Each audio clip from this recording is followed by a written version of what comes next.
It is cold in Tennessee. Let's make some comfort food. So I started off with a 2-pound whole chicken that I put in my Instapot. I cooked that, deboned it, shredded it, and I've got about 2 pounds of chicken here with about 2 cups of chicken broth. If you're following along with me and you don't want to do that, you can just use a rotisserie chicken or you can use 2 pounds of boiled chicken, but you will need 2 cups of chicken broth or even water would work. I will post the ingredients in the description. Now let's add 2 stalks of celery diced and half of a yellow onion diced to the pot.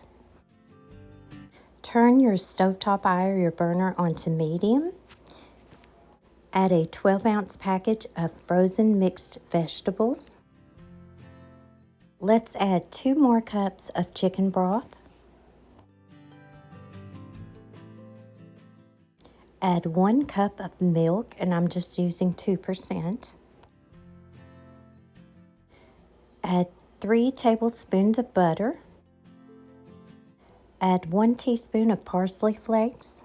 Let's add the other 2 cups of chicken broth as well. That's a total of 6 cups of chicken broth. You can always use water and chicken bouillon for this as well.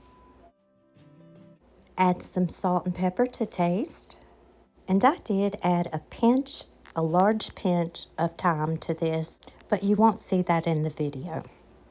Now we're just going to let this cook on medium heat for about 10 minutes, stirring occasionally.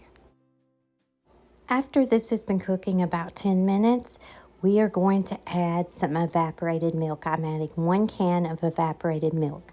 At this point, if you don't have any evaporated milk, you can always take about 3/4 cup of milk and add a very big heaping tablespoon of flour, put in it, mix it really well, and then pour it into the pot to thicken this.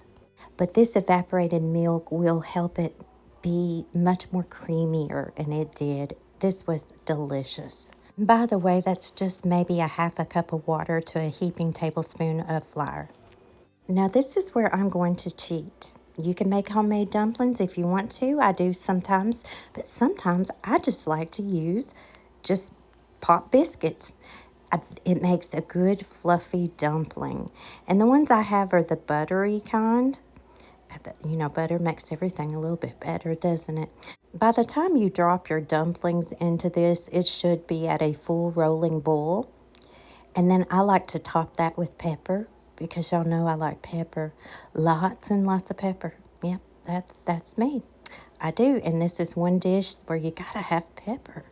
Okay, so once you've got the pepper on top, I like to put a lid on this, and we're just gonna let this cook on simmer. You do want to cut this down because it's going to thicken and you don't want it to scorch. Let it cook on simmer for about maybe 5 to 10 minutes, stirring occasionally so it doesn't stick. And voila, this is ready to be served. And y'all, this was so good and perfect for a cold winter's day.